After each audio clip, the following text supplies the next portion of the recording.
Please అమ్మ. చదవండి. అందరికీ వందనాలండి. ఈ దినం మనకు ఏర్పాటు చేయబడిన లేఖన భాగము గలతీయులకు రాసిన పత్రిక 5వ అధ్యాయము 22, 23 చదువుకున్నాం. అయితే ఆత్మఫలాలు ఏమనగా ప్రేమ, సంతోషము, సమాధానము, దీర్ఘశాంతము, దయాళత్వము, మంచితనము, విశ్వాసము, స్వాత్వికము, ఆశా నిగ్రహము. ఇట్టి వాటికి విరోధమైన నియమైనదేదియు లేదు. క్రీస్తు యేసును సంబంధులు శరీరమును దాని ఇచ్చలతోనూ దురాశలతోనూ సిలువ వేసి ఉన్నారు. రెండవ భాగంగా సంఖ్యాకాండము 14వ అధ్యాయము 17వ వచనము. యెహోవా దీర్ఘశాంతుడును కృపాతిశయుడును. దేవుడు తన పరిశుద్ధ వాక్యము దీవించునుగాక. Thank you sir. ప్రభు నామంలో అందరికీ వందనాలు. దేవుని వాక్యాన్ని ధ్యానించుకోక ముందు ప్రార్థన చేసుకుందాం. పరిశుద్ధుడా, ప్రేమ కలిగిన తండ్రి, మీకు స్తోత్రం నాయనా. అయ్యా, ఈ యొక్క ఉదయకాల సమయంలో ప్రభు మేమందరం కూడా ఈ విధంగా కలుసుకున్నాయన ఆత్మ ఫలము గురించి ధ్యానించుకుంటూ ఉన్నాం. గత 3 వారాలుగా ప్రభు తండ్రి 3 ఆత్మ ఫలం గురించి నేర్చుకున్నాం. ఈ రోజునైనా మరొక అంశం గురించి దీర్ఘశాంతము గురించి ధ్యానించుకోబోతుండగా అయినా సహాయం దయచేయండి. మీ సహాయం కొరకు మేము ఉదయకాల సమయంలో ప్రార్థన చేస్తున్నాను. నన్ను మీ బోరగా వాడుకోండి తండ్రి. చేరి వచ్చిన ప్రతి ఒక్కరిని బట్టి మీకు వందనాలు. అయినా వారు కూడా ఆసక్తి కలిగి వచ్చి ఉండగా తండ్రి, వాళ్ళ యొక్క హృదయాన్ని తండ్రి మీరు ఆయన ఆత్మ ఫలముతో నింపమని విజ్ఞాపన చేస్తున్నాను తండ్రి. ప్రతి కుటుంబాన్ని కూడా మీరు జ్ఞాపకం చేసుకోండి.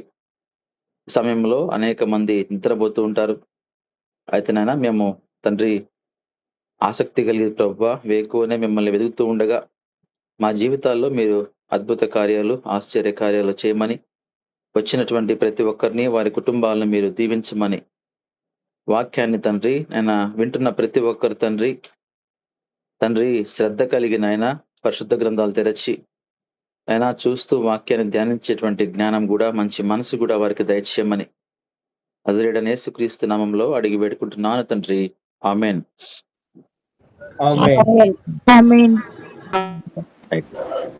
దేవునికి స్తోత్రం.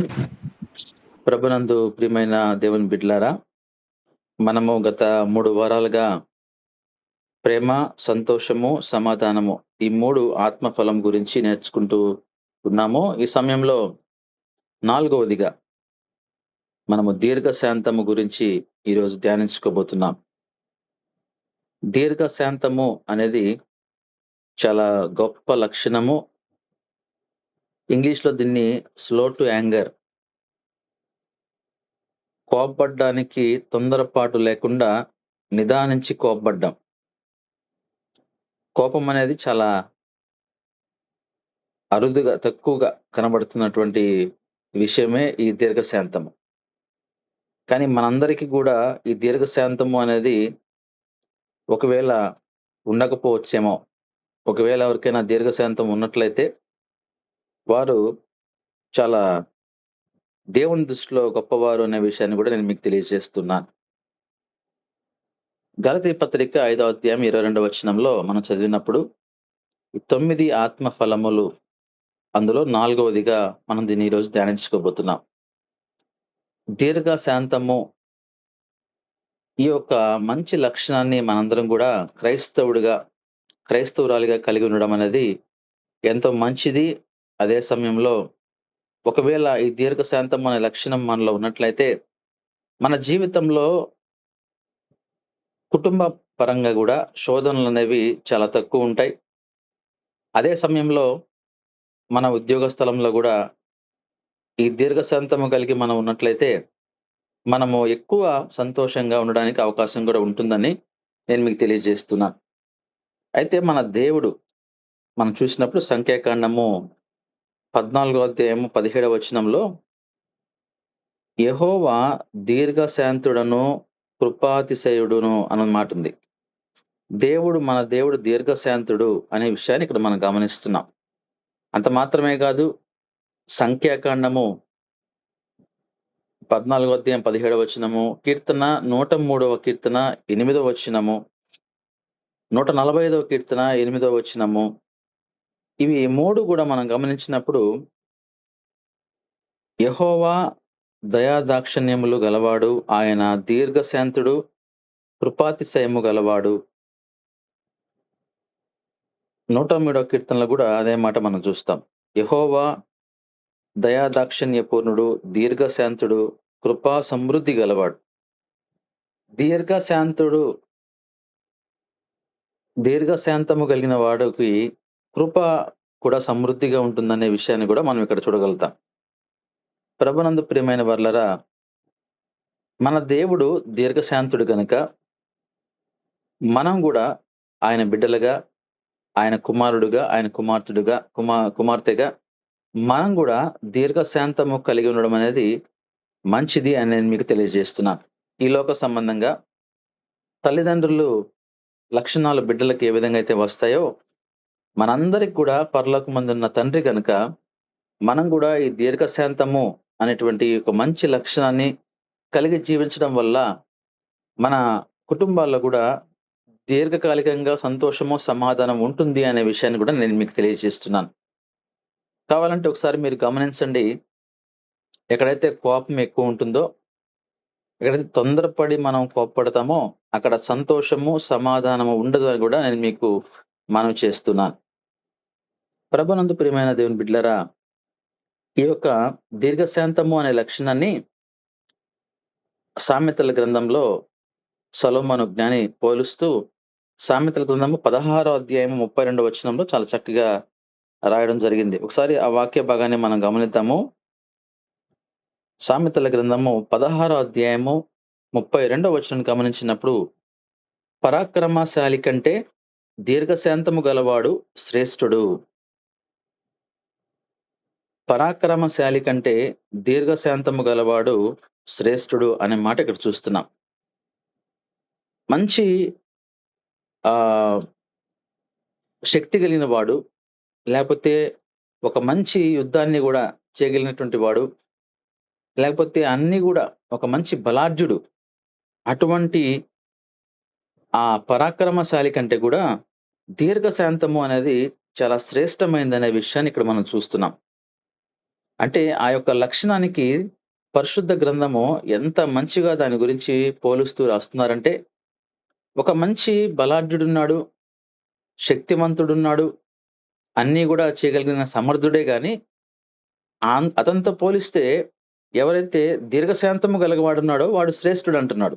అంటే ఎటువంటి ఖండాలు కలిగి ఒకవేళ బలంగా ఉన్నప్పటికీ, వాళ్ళలో ఆ యొక్క మనసు యొక్క కంట్రోలింగ్ వాడి దగ్గర ఉండదు. అంటే దీర్ఘశాంతము అనేది అది మనసుకు, శరీరానికి సంబంధించింది కాబట్టి, అది అతని దగ్గర ఉండకపోవచ్చు. అందుకోసమే నువ్వు ఒకవేళ బలముతో ఒకవేళ మనం పోల్చినప్పుడు నువ్వు పరాక్రమశాలిగా ఉండొచ్చేమో కానీ, దీర్ఘశాంతం అనేది నీలో ఉండదు. ఒకవేళ దీర్ఘశాంతముగా నీలో ఉంటే, దీర్ఘశాంతమే శ్రేష్టమైంది. చాలా గొప్ప దేవుని దృష్టిలో దీర్ఘశాంతం అనేది చాలా గొప్ప లక్షణం అని జెప్పి మనం ఇక్కడ తెలుసుకుంటున్నాం. మరొక వాక్య భాగాన్ని గమనించండి. సామెతల గ్రంథము 14వ అధ్యాయము 29వ వచనాన్ని మనం చూసినప్పుడు, దీర్ఘశాంతము గలవాడు మహా వివేకి అనే మాట ఇక్కడ చూస్తాం.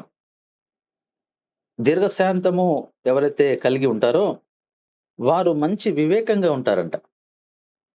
అంటే తెలివి కలిగిన వారు ఏ సందర్భంలో ఎలా మాట్లాడాలి, ఏది ఎలా చేయాలి, ఒక మంచి జ్ఞానము కలిగిన వారుగా ఉంటారు. ఎవరు? దీర్ఘశాంతము కలిగిన వారు. కానీ ఈ రోజుల్లో మనం ఈ దీర్ఘశాంతాన్ని చూస్తున్నామంటారా? కుటుంబాల్లో గావచ్చు, సమాజంలో గావచ్చు, మనం ఎక్కడికైతే మన పనిబాటుల నిమిత్తం వెళ్తూ ఉంటామో అక్కడ గావచ్చు.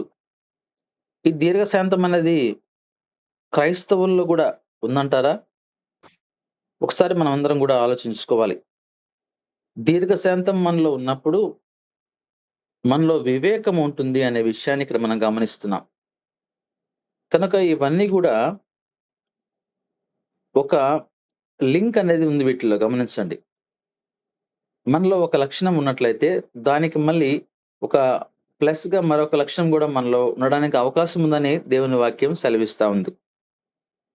కనుక దీర్ఘశాంతం నీలో గాని ఉన్నట్లయితే నీవు నీ జీవిత ప్రయాణంలో వివేకము కలిగి జీవిస్తావు.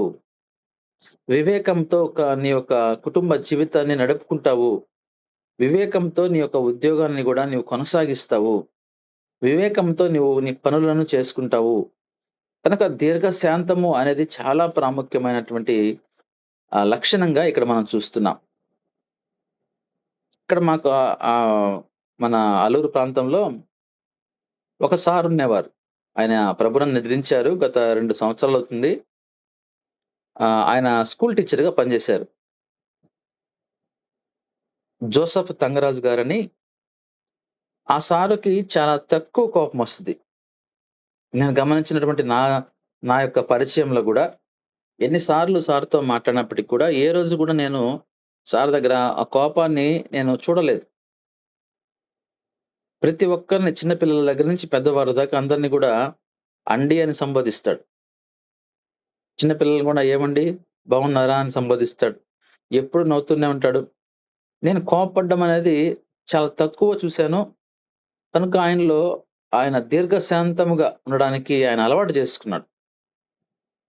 ఇది చాలా కష్టమైనటువంటి ఆ యొక్క లక్షణం అది. కనుక ప్రభునందు ప్రియమైన వారలారా, దీర్ఘశాంతం మనకున్నట్లయితే మనము వివేకము కలిగి మనము జీవించడానికి అవకాశం ఉంటుందనే విషయాన్ని ఇక్కడ మనకు దేవుడు తెలియజేస్తున్నాడు. లూకాసు వార్త 18వ అధ్యాయము 1 నుంచి మనం చదువుకుంటూ వెళ్తే, ఇక్కడ దేవుడు యేసుక్రీస్తు వారు ఇక్కడ ఒక ఉపమానం చెప్తున్నారు. అంటే విసుకక నిత్యము ప్రార్థన చేయడానికి ఒక ఉపమానం చెప్తున్నాడు. మనం ఒక ప్రార్థన చేసినప్పుడు అది వెంటనే పొందకపోతే మనలో కొంత విసుగు అనేది వస్తుంది. అయితే ఆ విసుగు అనేది చెందకుండా ఓపిక కలిగి దీర్ఘశాంతంతో ప్రార్థన చేయడానికి ఆయన ఒక ఉపమానం చెప్తూ చూడండి, లూకాసు వార్త 18వ అధ్యాయం 2వ వచనంలో, దేవునికి భయపడకయు మనుషులకు లక్ష్యపెట్టకయు నుండు ఒక న్యాయాధిపతి ఒక పట్టణంలో ఉన్నాడు. ఆ న్యాయాధిపతి ఒక పట్టణంలో ఉన్నాడు. ఆయన దేవుడంటే భయం లేదు, మనుషులంటే భయపడ్డు. అటు దేవుని భయం లేదు, ఇటు మనుషుల భయం లేదు. ఆ పట్టణంలో ఒక విధవరాలును ఉండెను. ఆమె అతని యొద్దకు తరచుగా వచ్చి నా ప్రతి వాదికిని నాకును న్యాయము తీర్చుమని అడుగుచూ వచ్చెను. ఒక విధవరాలొచ్చి, అయ్యా నాతో పాటు ఉన్నటువంటి వివాదం ఉన్నటువంటి వ్యక్తికి మధ్య న్యాయం తీర్చండి. ఎవరిది అన్యాయమో లేకపోతే ఎవరిది న్యాయం మీరు చెప్పండి అనేటువంటి విషయాన్ని న్యాయవాదితో చెప్తూ అడుగుతూ ఉన్నది. న్యాయవాది చూస్తేమో అతనికి ఉన్నటువంటి లక్షణము దేవుడికి భయపడ్డు, అటు మనుషులకి భయపడ్డు. అటువంటి వ్యక్తినొచ్చి ఈమె ఒక న్యాయం కోసం అడుగుతూ ఉంది. ఆ వ్యక్తి మంచోడా అంటే అతనే అన్యాయస్తుడు. దేవుడంటే భయం లేదు. సరే పోనీ మనుషులన్నా గౌరవిస్తాడా? మనుషులంటే భయపడతాడా? అది కూడా లేదు. అటువంటి న్యాయవాది దగ్గరకొచ్చి ఈమె న్యాయం కోసం పోరాటం చేస్తాను. అతడు కొంతకాలము ఒప్పకపోయెను. తరువాత అతడు నేను దేవునికి భయపడకయు మనుషులకును లక్ష్యపెట్టకయు ఉండినను. చూడండి, అతని గురించి అతనికి తెలుసు. ఇది మనం పరిశీలించుకున్నట్లయితే మనల్ని గురించి మనమే పరిశీలించుకున్నటువంటి స్థితి ఈ న్యాయవాదిలో ఉంది. న్యాయాధిపతిలో ఉంది. సో, ఈ న్యాయాధిపతి ఒకసారి ఆలోచించుకొని, నేనేమో దేవుడంటే నాకు భయం లేదు, మనుషులంటే నేను లక్ష్య పెట్టను గదా! అటువంటి నన్నొచ్చి ఈమె అడుగుతుందే అనేక సార్లు. ఈ విధవరాలు నన్ను తొందర పెట్టుచున్నది గనుక ఆమె మాటి మాటికి వచ్చి గోజాడుకుండునట్లు ఆమెకు న్యాయము తీర్తునని తనలో తాను అనుకున్నాను. కాబట్టి ఇంకా ఆయనకే విసుగు పుట్టింది. ఎందుకంటే అతని గురించి అతనికి తెలుసు కాబట్టి, అతను న్యాయవాది అయినప్పటికి కూడా అతనిలో అన్యాయం అనేది ఉంది గనుక అతను దూరంగా ఆ విధవరాలకి న్యాయం తీర్చకుండా ఉంటే, ఆమె అనేక సార్లు వస్తుంది కాబట్టి ఆమెకెంత ఓపికుంది అని ఆయన అనుకుంటూ, ఆమెకు న్యాయం తీర్చుదామని ఆయన రెడీ అయ్యాడు. మరియు ప్రభువు ఇట్లా నేను అన్యాయస్తుడైన ఆ న్యాయాధిపతి చెప్పిన మాట వినుడి. దేవుడు తాను ఏర్పరచుకొనిన వారు దివారాత్రులు తన్ను గూర్చి మొరపెట్టుకొనుచుండగా వారికి న్యాయము తీర్చడా? అటువంటి అన్యాయస్తుడనైనటువంటి న్యాయాధిపతి మరి ఆమె విధవరాలు అనేక సార్లు వస్తేనే ఆమె ఆయన ఆయన న్యాయం తీర్చడానికి రెడీ అయినాడు గదా! మరి దేవుని బిడ్డలుగా మనకు ఆయన న్యాయం తీర్చడా? కాబట్టి మనము ప్రార్థన చేసి ఒకవేళ నువ్వు బాధపడుతున్నావేమో, ప్రార్థన చేసి ఏంది ఇంకా నా కుటుంబంలో కార్యం జరగలేదు, ఏంది నాకింకా గర్భఫలం లేదు, ఏంది దేవుడు నా బిడ్డల్ని ఇంకా మార్చలేదు, ఏంది నా కుటుంబంలో ఈ శోధనలు అని ఒకవేళ దిగులు పడుతున్నావేమో, ఈరోజు దేవుడు నీతో మాట్లాడుతున్నాడు. దేవుడు అంటున్నాడు, ఆ న్యాయాధిపతి ఆ న్యాయాధిపతిని గమనిస్తే అతను ఏర్పరచబడినవాడు కాదు. ఎందుకంటే అతను అన్యాయస్తుడు. ఆఫ్‌కోర్స్ అతను న్యాయాధిపతి అయ్యుండొచ్చు. కానీ అతను న్యాయం తీర్చేటువంటి ఆ క్వాలిటీస్ అతనిలో లేవు. ఎందుకంటే అతనే అన్యాయస్తుడు. ఎలా అన్యాయస్తుడంటే ధర్మశాస్త్రానికి విరుద్ధంగా దేవునికి భయపడ్డు మనుషుల్ని లక్ష్యపెట్టాడు. అటువంటి వ్యక్తే మరి ఆ విధంగా న్యాయం తీర్చడానికి విధవరాలొచ్చి అడుగుతుందని చెప్పి ముందుకు వెళ్ళాడంటే, ఈ రోజున మనము దేవుని యొక్క ఏర్పాటులో ఉన్నాం. కనుక ఒకవేళ మన యొక్క ప్రార్థనలకు జవాబు ఆలస్యం అవ్వచ్చేమో కానీ, ఒక రోజున దేవుడు మనకు ప్రతిఫలము ఇస్తాడు అనే విషయాన్ని ఇక్కడ మనం చూస్తున్నాం. తనను గూర్చి మొర్రపెట్టుకొనుచుండగా వారికి న్యాయం తీర్చడా? ఆయన వారికి త్వరగా న్యాయం తీర్చును. వారి విషయమే కదా ఆయన దీర్ఘశాంతము చూపుచున్నాడని మీతో చెప్పుచున్నాను. కనుక దీర్ఘశాంతముతో ఆయన అందరి గురించి ఆయన న్యాయం తీర్చాలని చూస్తున్నాడు. కానీ మన యొక్క ఓపికను ఆయన పరీక్షిస్తున్నాడు. ఈరోజు మనలో ఉన్నటువంటి లక్షణము ఎలాంటిది? మనలో ఓపిక ఎంతవరకుంది? మనలో దీర్ఘశాంతంతో మనం ఉన్నామా? ప్రార్థన చేసిన వెంటనే నీకు సమాధానం రావాలంటే ఎలా? ప్రార్థన చేసినప్పుడు దానికి తగినటువంటి లక్షణాలు నీలో ఉండాలిగా. ప్రార్థన మనం చేస్తున్నాము, అయ్యా నా కుటుంబాన్ని కాపాడు, నా కుటుంబంలో కార్యం చేయమన్నప్పుడు, నీ కుటుంబంలో దేవుడు కార్యం చేయాలంటే మొట్టమొదటిగా నీలో మారుమనసు అనుభవం ఉందా? నీలో ఒకవేళ ఆ పశ్చాత్తాప హృదయము, నీలో ఒక మారుమనసు నిలకడత్వం ఉందా? ఈరోజు మంచిగా దేవుని ముందు అన్నీ ఒప్పుకుంటున్నాము. తిరిగి మళ్ళీ రేపటి దినాన వాటిని చేస్తున్నప్పుడు మరి ఎలా దేవుడు మన ప్రార్థన ఆలకిస్తాడు? దీర్ఘశాంతము. కనుక మనము దీర్ఘశాంతములో పరీక్షించుకోవాలి. దీర్ఘశాంతములో నీవు ఆ ప్రార్థనలో నీవు వేచి చూస్తూ, కొనసాగుతూ వెళ్తున్నప్పుడు నువ్వు పరీక్షలోకి వెళ్ళాలి. కనుక ఈ దీర్ఘశాంతము అనేది చాలా ప్రాముఖ్యమైనదని దేవుడు ఆ రోజుల్లో శిష్యులతో మాట్లాడుతూ ఆయన ఈ మాటను ఉపయోగించడానికి ఆయన ఈ ఉపమానం చెప్పడానికి ఆయన దేని గురించి చెప్తున్నాడు? విసుగక నిత్యము ప్రార్థన చేసేదాని గురించి చెప్తూ ఉన్నాడు. ప్రభునందు ప్రియమైన వారలారా, విసుగక ప్రార్థన చేయాలంటే దీర్ఘశాంతము నీలో ఉండాలి. కనుక ఈ యొక్క దేవుని వాక్యాన్ని మనం గమనించినప్పుడు క్రైస్తవులుగా మన జీవితంలో దీర్ఘశాంతం ఉండాలి అని మనం నేర్చుకుంటున్నాం. ఈ కొలస్సీ పత్రిక 3వ అధ్యాయము 12వ వచనాన్ని మనం గమనించినప్పుడు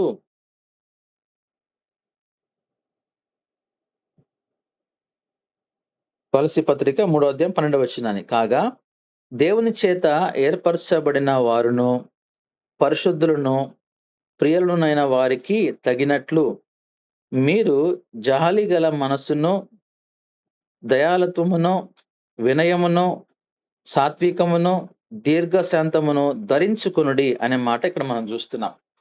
ఆ చివరి మాటలో గమనిస్తే దీర్ఘశాంతమును ధరించుకోమంటున్నాడు. ఈరోజు మనం ఏ విధంగా అయితే ఒక డ్రెస్‌ని ధరించుకుంటామో, ఒక డ్రెస్ మనం వేసుకుంటామో, ఈరోజు మనము అందంగా కనిపించడం కోసంగా అలంకరించుకుంటామో, మనలో గూడా ఇంటర్నల్‌గా ఆ లక్షణాన్ని ధరించుకోమంటున్నాడాయన. పైన గమనిస్తే దేవుని చేత ఏర్పరచబడిన వారును, దేవుని చేత మనం నిజంగా ఏర్పరచబడిన వారమై ఉన్నట్లయితే, మనము పరిశుద్ధులుగా, ప్రియమైన వారిగా, దానికి తగినట్లుగా మనం బ్రతకాలంటే, మీలో ఏముండాలి అంటే, జాలిగల మనస్సుండాలి, దయాళుత్వం ఉండాలి, వినయము ఉండాలి, సాత్వికము ఉండాలి. ఇన్ని లక్షణాలు మనలో ఉండాలి. అయితే ఈరోజు ఈ ఈ లోకంలో మనం గమనించినప్పుడు ఈ లక్షణాలు దాదాపుగా అందరిలో ఉంటాయా అని ఆలోచిస్తే ఉండడం చాలా కష్టం. ఒకవేళ జాలిగల మనసుంటే వినయం ఉండకపోవచ్చు. దయాళుత్వం ఉంటే సాత్వికం ఉండకపోవచ్చు. దీనికి కారణం గూడా సమాజంలో ఉన్న మనుషులు. మనిషి యొక్క ప్రవర్తన అవతల వ్యక్తిని ఆ విధంగా మార్చేస్తా ఉంది. అయినప్పటికీ లోకంలో ఎలా ఉన్నప్పటికి గూడా మనము దేవుని వాక్య ప్రకారంగా జీవించే వాళ్ళుగా ఉండాలంటే మనం ఇవన్నీ కలిగుండాలి. మనం లోకస్తులతో పోల్చుకోకుండా నిజమైన క్రైస్తవులుగా, నిజమైన దేవుని బిడ్డలుగా మనం బ్రతకాలంటే మనము ఈ లక్షణాలను కలిగి ఉండాలి అని నేను మీతో మనవి చేస్తున్నాను. దేవుడు ఎప్పుడు గూడా మనము ప్రత్యేకింపబడిన వారము అని దేవుడు తెలియజేస్తున్నాడు. సో, మీరు లోకం నుంచి ప్రత్యేకించబడిన వారు. కాబట్టి మీరు లోకస్తులతో కంపేర్ చేసుకోవడానికి లేదు. ఛాన్స్ లేదు. అయ్యా! వాళ్ళలా ఉన్నారు గదా! నేను ఇలా ఉంటాననడానికి లేదిప్పుడు. మనకు ఆ ఆప్షన్ దేవుడు ఇవ్వలేదు. మనము, మనమే. క్రైస్తవులు అనగా క్రైస్తవులే. క్రైస్తవులు అన్యులతో పోల్చుకొని వారలా ఉన్నారు గదా! మేమెందుకుండాలనడానికి గూడా లేదు. కాబట్టి మనల్ని మనం మార్చుకోవడం అనేది చాలా ప్రాముఖ్యమైనటువంటి విషయమని నేను మీతో మనవి చేస్తున్నాను. ఎందుకంటే దేవుడు మనల్ని ఏర్పాటు చేసుకున్నాడు గాబట్టి, మనం పరిశుద్ధులుగా దేవునికి ప్రియమైన వారిగా జీవించాలంటే, మనము జాలి కలిగిన మనసుండాలి, దయాళత్వం ఉండాలి, వినయం ఉండాలి, సాత్వికముతో పాటు దీర్ఘశాంతమును ధరించుకొనుడి. మనము ధరించుకోవాలి అంటే, మనం చొక్కా మార్నింగ్ మనం రెడీ అయ్యి వెళ్తున్నప్పుడు ఏ విధంగా అయితే మనం డ్రెస్ ధరించుకొని వెళ్తామో, అది మళ్ళీ మనం ఏం చేస్తాము, ఈవినింగ్ వచ్చినప్పటికి కూడా మళ్ళీ మనం ఫ్రెష్ అప్ అయ్యి మళ్ళీ ఇంకొక డ్రెస్ ధరించుకుంటాం. అంటే ఎప్పుడు కూడా నువ్వు ధరించుకొనే ఉంటావు. కాబట్టి ఏ విధంగా అయితే మనము ధరించుకొని ఉంటామో, మన ఇంటర్నల్‌గా ఆ క్వాలిటీ ఎప్పుడు గూడా మనం ధరించుకొని ఉండాల్సిందే అనే మాటని ఇక్కడ మనము తెలుసుకోవాల్సిందిగా నేను మీకు ప్రేమతో మనవి చేస్తున్నాను. కనుక దీర్ఘశాంతము అనేది దేవునికి ఇష్టమైన లక్షణం. మన తండ్రి అయిన దేవుడు ఆ లక్షణాన్ని కలిగి ఉన్నాడు గనక, మనం గూడా ఆ లక్షణాన్ని కలిగి ఉండాలి అని ఇక్కడ మనము చూస్తున్నాం. అయితే మరి దేవుడు ఆ లక్షణాన్ని కలిగి ఉన్నాడా? అనేటువంటి విషయాన్ని గూడా మనం ఒకసారి ఆలోచిద్దాము. దానికంటే ముందుగా ఎఫెసీ పత్రిక 4 అధ్యాయము ఆహ్, 2 వచనాన్ని మనం గమనించినప్పుడు, మీరు పిలువబడిన పిలుపునకు తగినట్లుగా దీర్ఘశాంతముతో కూడిన సంపూర్ణ వినయముతోనూ, సాత్వికంతోనూ నడుచుకొనవలెను. మన నడవడిక గురించి ఇక్కడ మాట్లాడుతున్నాడు. ధరించుకోవాలి. అదే సమయంలో మనం నడుచుకోవాలి. ఇది చాలా ప్రాముఖ్యమైన విషయం. ఈరోజు వాక్యాన్ని మన హృదయంలో ఉంటుంది కొందరికి. కానీ ఆ వాక్య ప్రకారంగా జీవించడం రాదు. గమనించండి ఈ విషయాన్ని. వాక్యం నీలో ఉండదా అంటే ఉంది. కానీ ఆ వాక్యాన్ని ఒక్కొక్క సందర్భంలో నువ్వు అన్వయించుకోలేకపోతా ఉంటావు. ఎందుకంటే అది అన్వయించుకుంటే నువ్వు బ్రతకలేవు. ఆ వాక్యాన్ని అన్వయించుకుంటే మళ్ళీ నువ్వు తప్పు చేయలేవు. కాబట్టి అలా ఉండకూడదు. మనం దేవుని వాక్యం మనలో ఉండడంతో పాటు, దాన్ని మనం అన్వయించుకునేటువంటి స్థితిలోకి మనం వెళ్ళాలి అని ఇక్కడ చూస్తున్నాం. దీర్ఘశాంతముతో దీర్ఘశాంతము మనలో ఉండాలి. అదే సమయంలో సంపూర్ణ వినయముతోటి, సాత్వికముతోటి నడుచుకోవాలి. ఎప్పుడైతే నీలో దీర్ఘశాంతం ఉంటుందో అంటే నెమ్మది అంటే తొందరపాటు లేకుండా, తొందరగా కోప్పడకుండా, దీర్ఘశాంతము కలిగి మనం ఉన్నప్పుడు మనలో సంపూర్ణ వినయము, సాత్వికము ఉంటుందంట. వీటి ద్వారా మనము మన జీవితంలో ముందుకు పోవాలి, కొనసాగాలని మనకిక్కడ దేవుడు తెలియజేస్తా ఉన్నాడు. ప్రభునందు ప్రియమైన వారలారా, మనలో దీర్ఘశాంతము ఉన్నప్పుడు, అంటే కోపపడడం అనేది మనలో చాలా తక్కువ శాతం మనలో ఉన్నప్పుడు, మనలో ఆటోమేటిక్‌గా మన కుటుంబంలో సంతోషము, సంపూర్ణ వినయము గూడా అటు భార్యలో గావచ్చు, సాత్వికము అటు భర్తలో గావచ్చు, ప్రేమ ఇవన్నీ గూడా ఉంటాయని నేను మీకు తెలియజేస్తున్నాను. అయితే మన దేవుడు మరి దీర్ఘశాంతుడు గదా! మరి దాన్ని మనము ఎక్కడ చూడగలం అనే విషయాన్ని గమనిస్తే, రెండో పేతురు పత్రిక 3 అధ్యాయము 9 వచనాన్ని మనం గమనించినప్పుడు, ఇక్కడ గమనించవచ్చు. ఈ వాక్య భాగాన్ని చదువుదాము. కొందరు ఆలస్యమని ఎంచుకున్నట్లు ప్రభువు తన వాగ్దానమును గూర్చి ఆలస్యము చేయువాడు కాడు కానీ, ఎవడునూ నశింపవలనని ఇచ్చయింపక. దేవుడు ఎందుకని ఆలస్యం చేస్తున్నాడు అన్ని విషయాల్లో? మరి దేవుని రాకడ ఎందుకని ఆలస్యం అవుతుంది? ఇదిగో వచ్చేస్తున్నాడు, ఇదిగో వచ్చేస్తున్నాడు అంటున్నారు గానీ రావడం లేదే. ఎందుకు ఆలస్యం అవుతుంది? ఇయన్నీ గమనించినప్పుడు ఆయన యొక్క మాటను, ఆయన వాగ్దానాన్ని ఆయన నెరవేర్చే దేవుడు. కానీ ఎందుకని ఆలస్యం అవుతుంది అంటే, ఎవడును నశింపవలనని ఇచ్చయింపక దేవుడు ఎవరు కూడా నశించిపోకూడదనేటువంటి కోరిక ఆయనలో ఉంది. ఏ ఒక్కరు కూడా నశించిపోకూడదు. అందరూ ఎందుకంటే అందరూ మంచిగా ఉండాలి. అందరూ పరలోకంలో ఉండాలనేటువంటి మంచి ఆలోచన మన తండ్రి అయిన దేవుడికుంది. అందరూ మారు మనసు పొందాలని కోరుచు మీ ఎడల దీర్ఘశాంతము గలవాడై ఉన్నాడు. దీర్ఘశాంతము గలవాడై ఉన్నాడు మన దేవుడు. దానికి కారణం ఏంటి? మనల్ని గమనిస్తున్నాడాయన. కానీ వీళ్ళలో మార్పు లేదే. ఇంకా వీళ్ళు నశించిపోతున్నారే.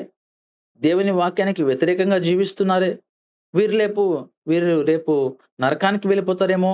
కాబట్టి మనల్ని రిఫైన్ జేయడానికి, మనల్ని మార్చడానికి, మనల్ని ఆయన దేవుని వైపు తిప్పడానికి ఆయన ఎంతగానో ప్రయత్నం చేస్తూ, ఆయన దీర్ఘశాంతము గలవాడై ఉన్నాడండి. కేవలం మన మారు మనసు నిమిత్తము. మారు మనసు అంటే నిజమైన మారు మనసు మనలో ఉండాలి. అదే ఆయన కోరుకుంటున్నాడు. నశించిపోవడం ఆయనకిష్టం లేదు గనక, అందరూ గూడా మారు మనసు మనం పొందాలని ఆయన కోరుకుంటున్నాడు గాబట్టి, ఈరోజు దీర్ఘశాంతముతో ఆయనున్నాడు. ఈరోజు మన కుటుంబ జీవితానికి దీన్ని అన్వయించుకుంటే, కుటుంబాన్ని గూడా చక్కబెట్టుకోవాలని నీకు నిజంగా ఆలోచనుంటే, కుటుంబం అంతా గూడా దేవునిలో ఉండాలన్నటువంటి మంచి ఆలోచనుంటే, కనీసము భర్త ఒకవేళ దేవుని వాక్యానికి వ్యతిరేకంగా జీవిస్తున్నప్పుడు భార్యగా నువ్వు దీర్ఘశాంతం కలిగి బ్రతుకు. లేదు ఒకవేళ నీ ఇంట్లో భార్య నిన్ను ఇబ్బంది పెడుతూ, ఒకవేళ భార్య దేవుని వాక్యానికి వ్యతిరేకంగా జీవిస్తున్నప్పుడు భర్తగా నువ్వు దీర్ఘశాంతం కలిగి బ్రతుకు. ఒకానొక రోజున మరి ఆ యొక్క హృదయము మరి అతనికి లేకపోతే ఆమెకు రాదా? నీలో ఉన్నటువంటి మంచి హృదయం ఒక రోజున ఆ వ్యక్తిని మార్చదా? కనుక దీర్ఘశాంతం అనేది ఇక్కడ మాత్రమే కాదండి. కుటుంబంలో అందుకోసం నేను మీకు ప్రతిసారి కూడా 3 విషయాలు తెలియజేస్తూ ఉంటాను. కుటుంబ వ్యవస్థ గురించి మాట్లాడతాను. సమాజం గురించి మాట్లాడతాను. ఉద్యోగ స్థలం. ఎందుకంటే ఈ 3 మనకుండేది. నువ్వు ఇంట్లో ఉంటావు. లేపోతే సమాజంలోకెళ్తావు. లేదంటే ఇంకొక సమయము ఉద్యోగ స్థలంలో గడుపుతావు. ఇంకెక్కడ ఉండవు గదా! ఈ మూడిట్లోనే నువ్వు గడుపుతావు. ఈ మూడిట్లో మనకు ఉండాల్సినటువంటిది ఈ ఇవి అన్నీ గూడా ఉండాలి. దీర్ఘశాంతము గూడా ఉండాలి. అందుకోసమే మన దేవుడు దీర్ఘశాంతము కలిగిన వాడుగా ఉన్నాడు, నిరూపించుకున్నాడు గనక, ఆయన గూడా ఇప్పుడు గూడా అది నిరూపిస్తూనే ఉన్నాడు గనక, మనం గూడా ఆ దీర్ఘశాంతం అనేది లక్షణాన్ని కలిగి ఉండడం ఎంత మంచిదంటారు? అందుకోసమే మనము చివరిగా నేను ఒక మాట చదివి ముగిస్తాను. తెస్సలోనికీయులకు రాసినటువంటి మొదటి పత్రికలో 5వ అధ్యాయము 14వ వచనంలో ఈ వాక్య భాగం చదువుదాం. సహోదరులారా, మేము మీకు బోధించినది ఏమనగా, అక్రమముగా నడుచుకొను వారికి బుద్ధి చెప్పుడి, ధైర్యము చెడిన వారికి ధైర్యపరచుడి, బలహీనులకు ఊతనీయుడి, అందరి ఎడల దీర్ఘశాంతము గలవారై ఉండుడి. ఈ మాట చాలా చాలా ప్రాముఖ్యమైనటువంటి మాట. ఇది ఆయన చెప్తున్న మాటేందంటే, మనము ఏ విధంగా ఆహ్, ఎవరైతే అక్రమస్తులకి బుద్ధి చెప్తూ ఉండాలంట. ధైర్యం లేని వారికి ధైర్యం చెప్తూ ఉండాలి.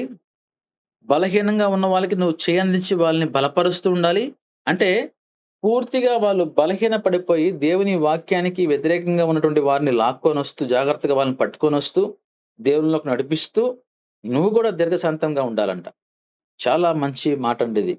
ఎందుకంటే ఎప్పుడైతే మనం వాళ్ళతో జీవిస్తున్నామో ఆటోమేటిక్‌గా మనం గూడా ఒకానొక సందర్భంలో వారిలాగా మారిపోయే అవకాశాలు ఎక్కువున్నాయిప్పుడు. కనుక నువ్వు ఒకవేళ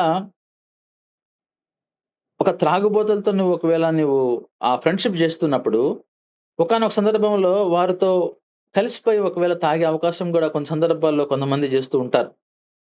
కానీ అలా మనము వెంటనే వారిలాగా అంటే ఒకటి మన తెలుగులో చెప్పుకుంటున్నాం. వారు వీరైపోయారంటారు చూసారా? అట్లా ఉండకుండా మనము వారితో ఉన్నప్పటికీ దేవుడు నీకిచ్చినటువంటి జ్ఞానాన్ని బట్టి, దేవుడు నీకిచ్చినటువంటి తెలివిని బట్టి, వివేకాన్ని బట్టి వారిని కూడా నువ్వు మార్చాలంట. అక్రమంగా పోయే వారికి బుద్ధి చెప్పడం, వారికి బుద్ధి చెప్పాలంటే నీలో దీర్ఘశాంతం ఉండాలి. గమనించండి ఈ యొక్క లింక్‌ని గమనించండి. దీర్ఘశాంతం నీలో ఉంటేనే నువ్వు అక్రమస్తులను గూడా క్రమపరచగలవు, బుద్ధి చెప్పగలవు. నీలో దీర్ఘశాంతం ఉంటేనే ధైర్యం చెడిన వాడికి ధైర్యం చెప్పగలవు. నీలో దీర్ఘశాంతం ఉంటేనే బలహీనుడిని సైతం నువ్వు బలవంతుడిగా మార్చగలవు. వాడికి నువ్వు వాక్యాన్ని చెప్పి, లేపోతే ఈ యొక్క లోక సంబంధంగా మంచి మాటలు చెప్పి, అతన్ని బలవంతుడిగా చేయగలవు. ఇయన్నీ ఎవరికుంటాయి? దీర్ఘశాంతము కలిగిన వాడికుంటాయి. కనుక దీర్ఘశాంతము అనేటువంటి లక్షణం వల్ల మనం ఎన్నో నేర్చుకోవచ్చు. మనలో ఎన్నో లక్షణాలొస్తాయి.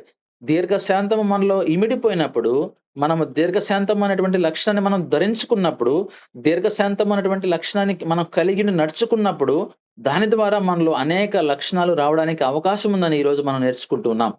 కనుక ఆ లక్షణం నీలో ఉన్నప్పుడు నీలో వివేకం ఉంటుంది. నువ్వు ఇతరులను చక్కబెడతావు, బుద్ధి చెప్తావు, ధైర్యపరుస్తావు, బలవంతులుగా మారుస్తావు. అదే విధంగా లోకాన్ని గూడా వెలిగిస్తావు. నీ కుటుంబాన్ని చక్కబెట్టుకుంటావు. సమాజంలో నిన్ను చూసి అనేక మంది నేర్చుకుంటారు. సమాజంలో నిన్ను చూసినప్పుడు ఇతనికి ఎంత ఓపిక, ఇతనికి ఎంత ఎంత మంచి మనసు అనేటువంటి విషయాన్ని గూడా అందరూ తెలుసుకుంటారు. అదే సమయంలో నువ్వు ఉద్యోగ స్థలానికి వెళ్ళినప్పుడు గూడా అక్కడ గూడా నిన్ను చూసి వాళ్ళు మంచి లక్షణాలు నీలో ఉన్నప్పుడు వారు గూడా నేర్చుకుంటారు. సేమ్ టైమ్‌లో నీ కుటుంబంలో సంతోషము, సమాధానంతో ఎల్లప్పుడూ గూడా దేవుడు నివసిస్తాడనే విషయాన్ని నేను మీకు తెలియజేస్తూ ఈ వాక్యాన్ని ముగిస్తున్నాను. దేవుడు ఈ కొద్ది మాటలు మనందరి హృదయాల్లో భద్రపరిచి దీవించును గాక. ఆమేన్. వందనాలు బ్రదర్. వందనాలన్న. Praise the lord. Thank you.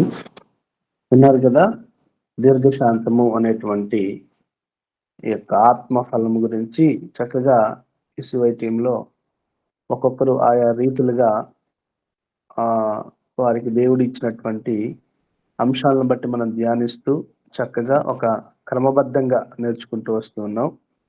ఈరోజు దీర్ఘశాంతము గురించి చక్కగా ప్రభు మనతో మాట్లాడి ఉన్నాడు. లాంగ్ పీస్ అంటారు.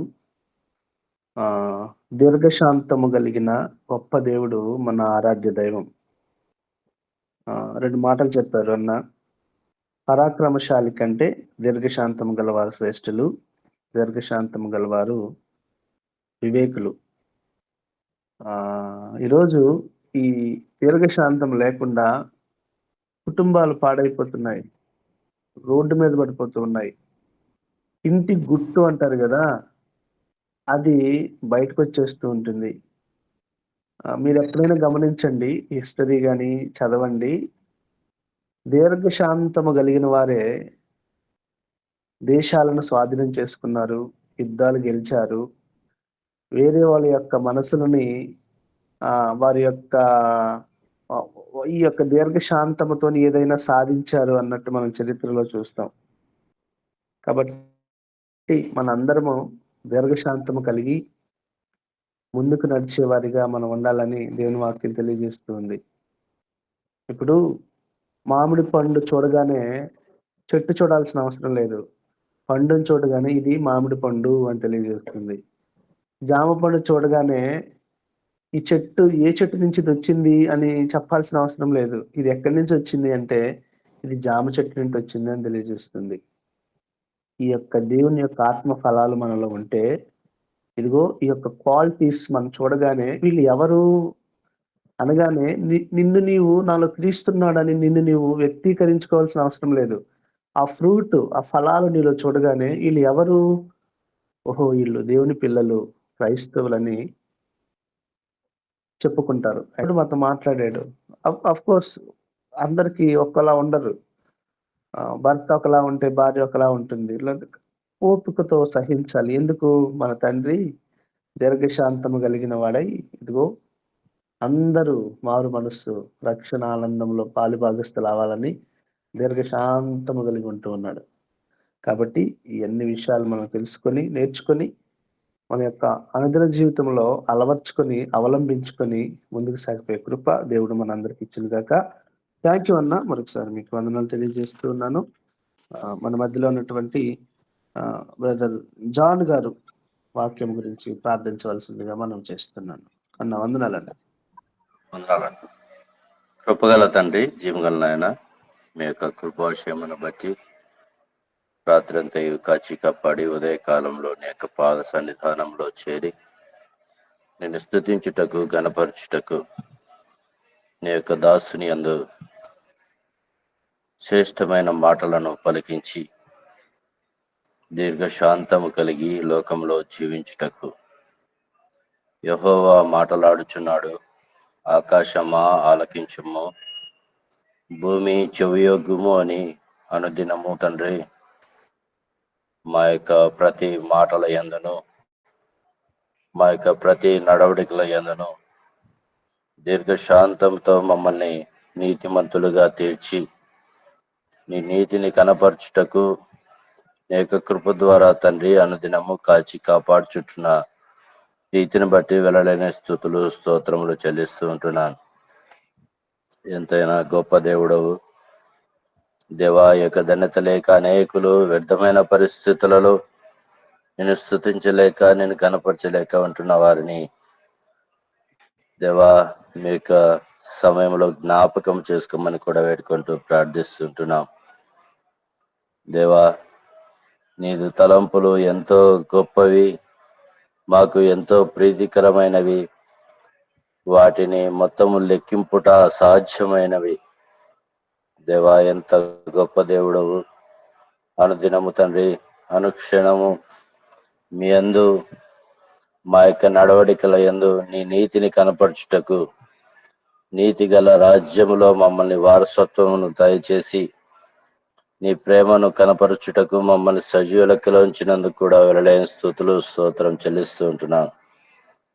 అవును తండ్రి, మేము లోకంలో పడిపోకుండా లోకము నుండి ప్రత్యేకమైన జనముగా నిలబడుటకు భయపడకుము, నేను నీకు తోడయున్నానని అనుదినము మా యందు తోడు నీడగా ఉంటున్న ప్రభు, ఎంతైనా గొప్ప దేవుడవని లోకము నుండి ప్రత్యేకమైన జనములుగా ఏర్పాటు చేసుకున్న మొదలు మీ యొక్క కృపలో మమ్మల్ని భద్రపరుస్తూ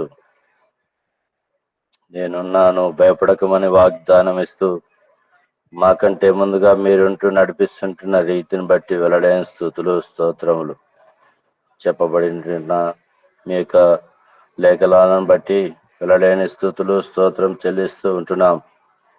నిజంగా తండ్రి, ఈ లోకంలో మాకు ఎదురవుచుంటున్న ప్రతి అవసరత అక్కర మాకంటే ముందుగా మీ అందు మీ యొక్క పాద సన్నిధానంలో మేము పెడుచుంటున్నప్పుడు దేవా, నీకు నేనే తోడు అని ఎంతో మమ్మల్ని తట్టి లేవనెత్తుతుంటున్నందుకు వెళ్ళలేని స్తుతులు స్తోత్రం చెల్లిస్తూ ఉంటున్నాం.